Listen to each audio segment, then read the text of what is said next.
Hello and welcome to all of my little imps, to this special treat I've made for you today. Recently I've had the pleasure of attending a local event known as Goddess Fest, selling my journals and grimoires for all those that might find them to tickle their fancy.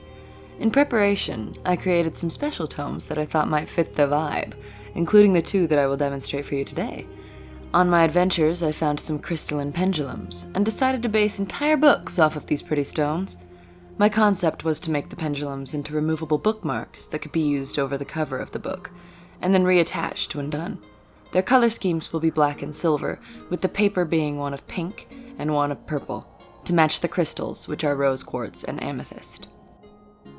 And kicking right off, I'm trying a new technique for dyeing, since pink and purple are some of the hardest hues to achieve with simply vegetables. I'm a sucker for natural dyes, but I wasn't about to kill a bunch of snails in a horrifically torturous and inhumane manner. I'll save that only for those who deserve it. This technique is called watercolor dyeing. Upon my research, and when examining them after the fact, I found that dissolving watercolors in a dye bath alters the texture slightly differently than natural dyes. The strength of the mixed media paper still stands firm and beefy, but with an overwhelming amount of water, the dyed colors of the pages will bleed slightly. However, I mean an overwhelming amount of water. Otherwise, baking the pages after they'd soaked seemed to do the trick in locking the colors permanently into their new eternal hells.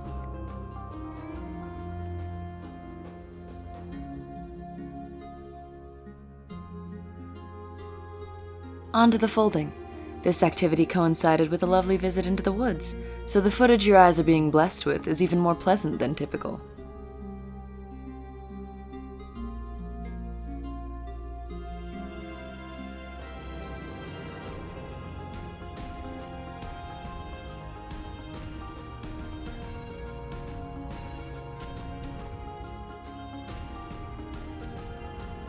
After dividing their surfaces in two that their edges might meet with a bone folder, I mark their hole punching positions and prepare to do the deed.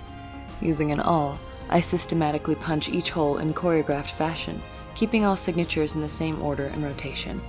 I do this for both text blocks, pink and purple. All the while, my dogs paced around me enjoying my company, as I so also enjoyed theirs. In addition, my siblings were on the other side of the camera making fun of my outfit the entire time.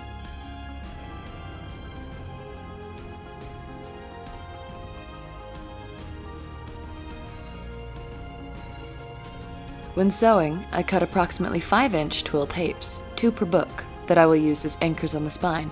I chose black waxed thread for these tomes to match the leather color I will be using in the looming future. The method of sewing I tend to prefer is known as case binding. It consists of weaving in and out of an even number of sewing holes around the twill tapes or different strips of fabric of similar caliber. Upon completion of one signature, it is secured with a knot to the signature previous. This pattern is cathartic and soothing, and allows my brain to wander amongst all things benign or heinously despicable, depending on what my mood is that day, while my hands do the work.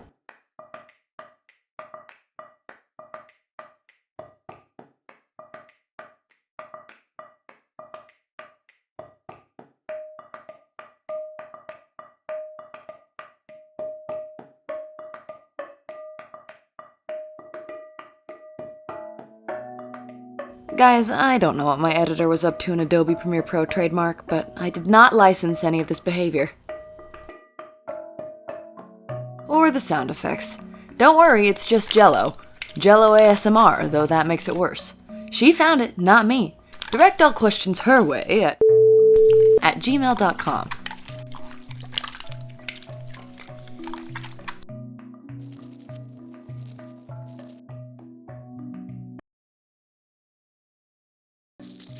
I'm sorry.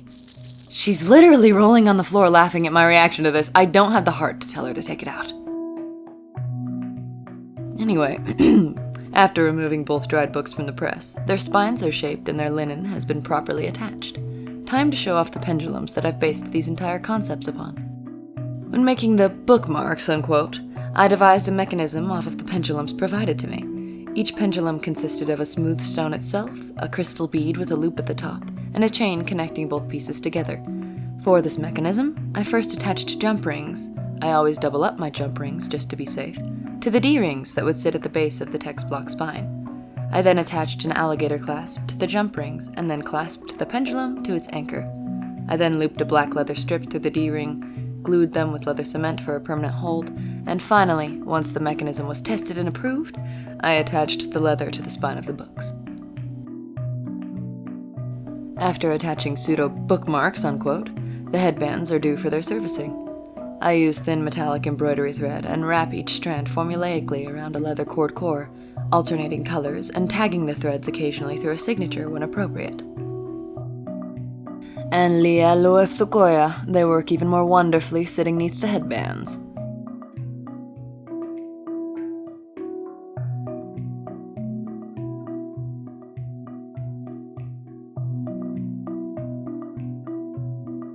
To finish off 2 entirely functional text blocks, I prepare the cover pages. I chose a pretty cloudscape with dotted stars and a crescent moon to complement the theme of the journals. These pages also contained hints of both pink and purple, and I thought it would tie their schemes up just swimmingly. Each was intentionally identical, with overhanging excess on the side that would eventually attach to the leather cover, just for my peace of mind. Then they get to join their other brethren of lumber in solidarity for the foreseeable future.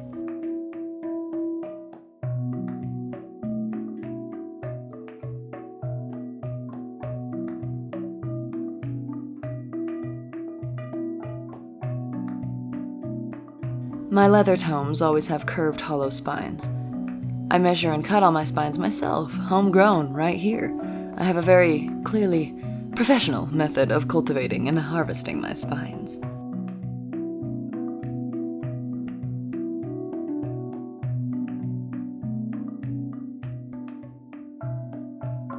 Off camera, I created the spine and cover embossings.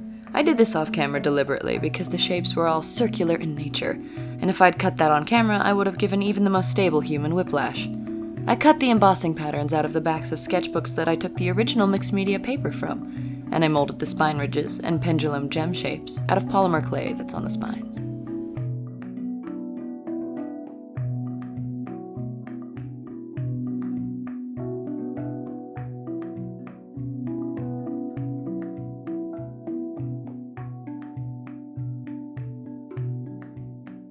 Using leather glue, I coat every surface and crevice that is clay, cardboard, and wall paneling. No material is safe from me. My bird chimes in his precious attention for his favorite part of the process, embossing the leather with the bone folder.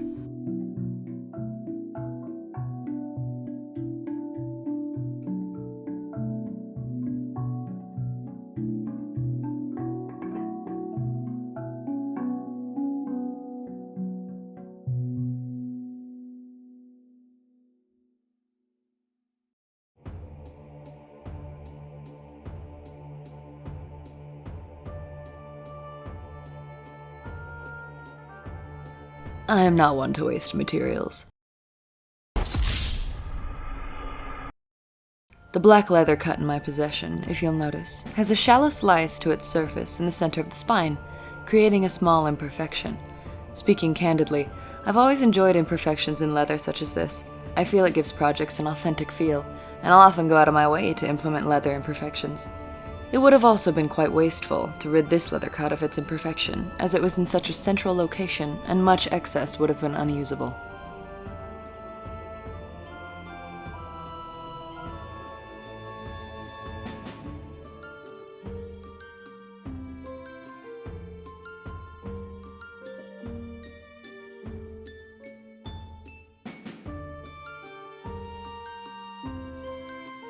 When bookbinding with Tolo, the entire process goes 3 times as slow, if not more, but my heart grows perhaps 3 times its size to entertain him, so I will not stop. No, I will not.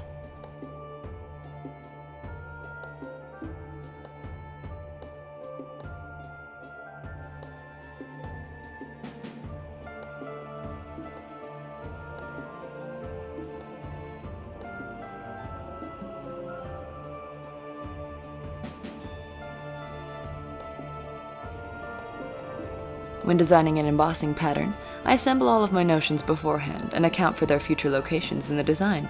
I will have a center circle that will be wood-burned by mine own hand, 4 rivets in the center of the small lowered circles, clasps to keep the books shut, and large rounded edge corner protectors that needed to be taken into consideration.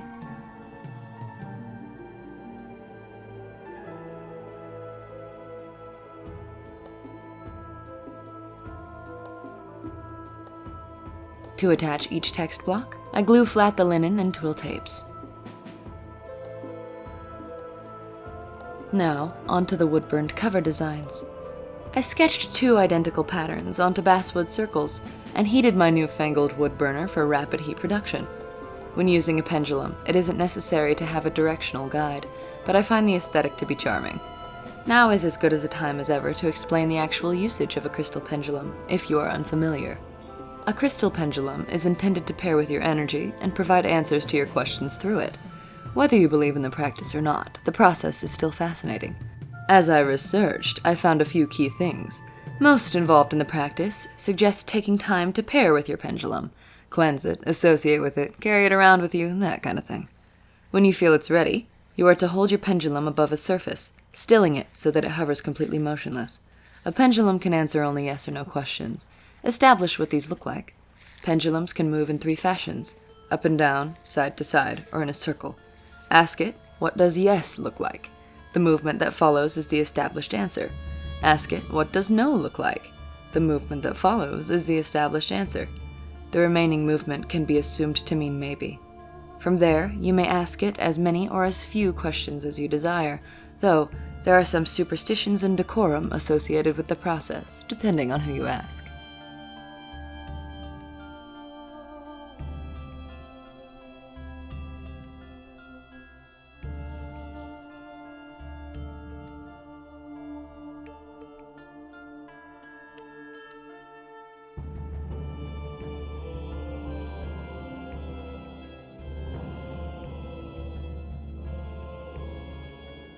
Returning to our books, I will say it until I die, but always check to assure you aren't attaching the text block upside down.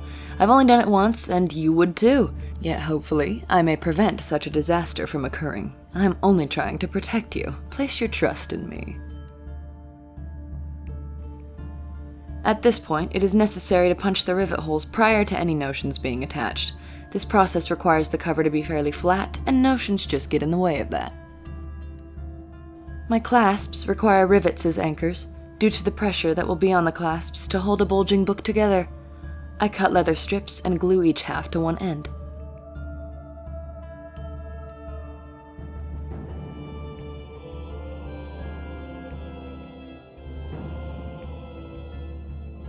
Glue alone isn't reliable enough for spine clasps, so I will additionally be hand sewing around different parts of the metallic anatomy.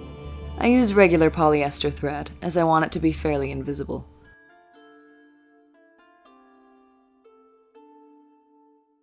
With my trusty thumb guard, I muscle the needle through the leather and the glue, piercing the hide with vim and vigor. I loop around different points multiple times, assuring stability over a prolonged duration. I tie off the string and secure the knots with glue.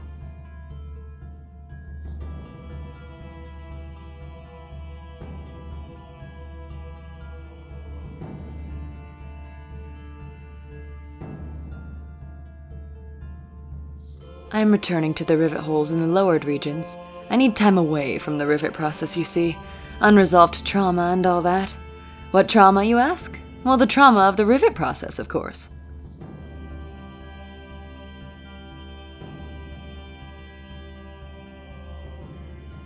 I have been in the arts for years now, and if there's one thing that can go on my resume, it's that I'm a certified professional eyeballer, which is what I'm doing here, right before making a permanent and an irreversible incision on my leather straps. I lay them down with a base attachment of leather glue, though this is only temporary, as rivets are forever.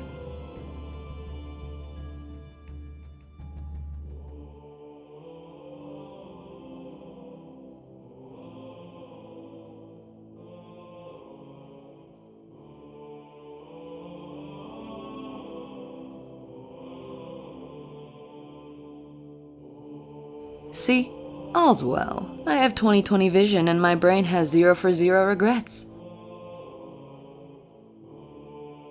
With both clasps attached, the tomes are waddling their way to completion now, aren't they? Much finagling was required to fit these corner protectors.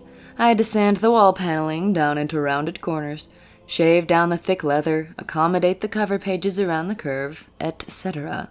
It was very worth it, as I believe they turned out beautifully and are some of my favorites I've ever used.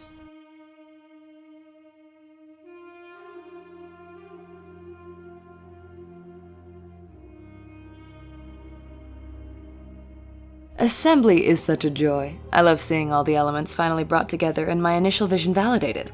I can breathe a sigh of relief that I have once again performed to my standard. And with that assembly complete, we can have our final cinematique reveal.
I thought it prudent to include a small guide for usage, just in case the purchaser is not familiar with the practice or bought the book only for aesthetic purposes, unaware of its potential functionality. Using shimmering silver ink and my best quill, I transcribe my studied instructions. And yes, I am aware that I misspelled grimoire. It was cute and complete by the time I realized it, and I was not going back on that.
I sealed the cute little bonus guides with my signature.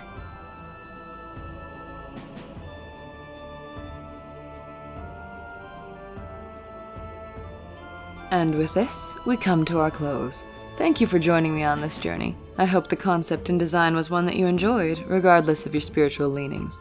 I had a great time creating these tomes, and the others I brought with me to Goddess Fest.